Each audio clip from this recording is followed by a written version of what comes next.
講起畫畫啦，咁我知道你同埋女女都好喜歡畫畫。女女而家幾多歲啊？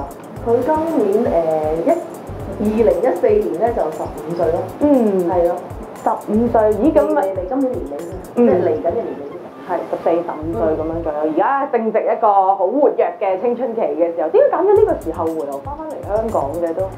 因為我會覺得，就係我女咧，我問佢我話媽咪我哋搬翻香港好唔好啊？其實我都諗咗成年幾嘅，即係翻嚟定唔翻嚟啦。咦，反而係女女話提出呢一個動議先嘅。係我問佢，我話翻唔翻香港好，定係繼續喺度住？咁咧佢係好簡而清咁樣問咗我，同我就講咗一句啫。咁我哋係咪喺度住過世嗰度？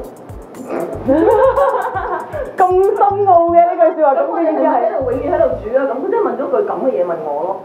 係啊，跟住我就唔得啦，唔使問，唔使講啦，大家即係唔需要再討論。明啦，係啊，明啦。哦，原來咧，咁所以就決定佢講緊呢句説話嗰陣時講緊10歲喎。哇，好犀利，好厲害，好笑。咁都做咗10幾年嘅媽咪啦。咁呢10幾年嘅感受會係點樣啊？做赤林嘅媽咪。我諗同其實好多媽咪都一樣咯。盡情去享受做媽咪嘅過程，係啦。咁我覺得我用盡晒嘅，係啦。咁我覺得開心咯，開心。咁我知道其實聽咧，就算睇平時嘅報道啊，或者其實我聽頭先啊Elaine所講啦，其實你都花好多心機，花好多時間會擺喺卓林身上。譬如好多時間都會陪佢譬如騎馬啊，去睇書啊，出去玩啊，睇唔同嘅嘢啊咁樣，你都把好多時間喺女女身上面嘅喎。其實唔可以用一個嘥字嚟形容咯，咁係我哋大家嘅一個相處咯。咁當你做得一個媽媽嘅話，或者你做一件事嘅話，咁盡量去做好佢咯。咁我會覺得唔係嘥咯，係大家互相嘅一個感情嚟㗎。即係你感情係需要培養㗎，你唔可能係一朝一夕咁我識你就同你講話，哇！我哋好有感情㗎咁。即係我覺得係每一個細節，即係基本上我同我女係大家眨下眼，大家知大家想點㗎啦 ，OK？ 即係大家唔需要講嘢嘅，有一個好 close 嘅默契，係一個好 close 係自細培養出嚟嘅。即係呢樣嘢唔係話你今日突然間我好愛你咁就 OK 咯。咁譬如一個好少嘅動作，或者一個好少嘅説話，咁係因為細個我同佢一齊有經歷，先可以有呢個回憶㗎嘛。咁我覺得呢一個係一個仔女同媽媽或者爸爸嗰個感情關係好緊要一樣嘢咯，因為當你大後有反叛期啦，咁你會有自己嘅諗法啦，你唔會想聽阿爸爸媽媽講咯，因為點解我要聽你講咧？我覺得咁樣啱啲喎咁。咁但係如果兩個人之間嗰個感情可以建立到一個地步係我講緊你2歲某日發生嘅嘢，大家都會知道大家發生有個共鳴喺度。即係你6歲發生過乜嘢我又知，係啦，你7歲發生乜嘢我都知，即係大家所有嘢大家都知嗰陣時咧，變咗個感情喺度啊嘛。咁變咗就算幾年聽你講都好啦，咁佢會有信任，即係信任你嘅。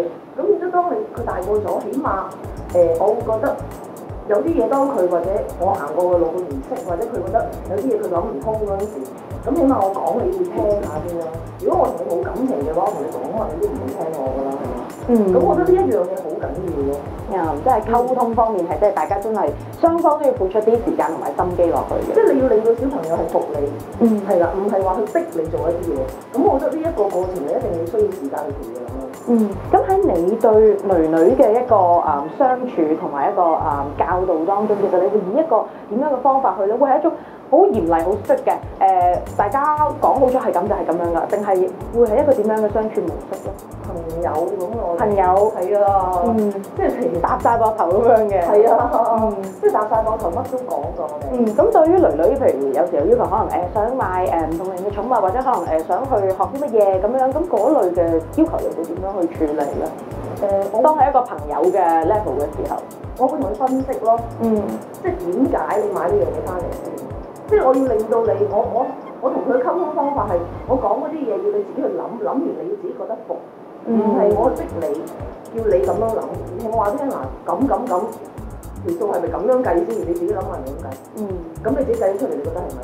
咁佢成日嬲鬼我，因為因為我太清楚佢啦，佢話你成日都估到我諗乜嘢嘅，你成日都俾你講啱嘅咁樣樣。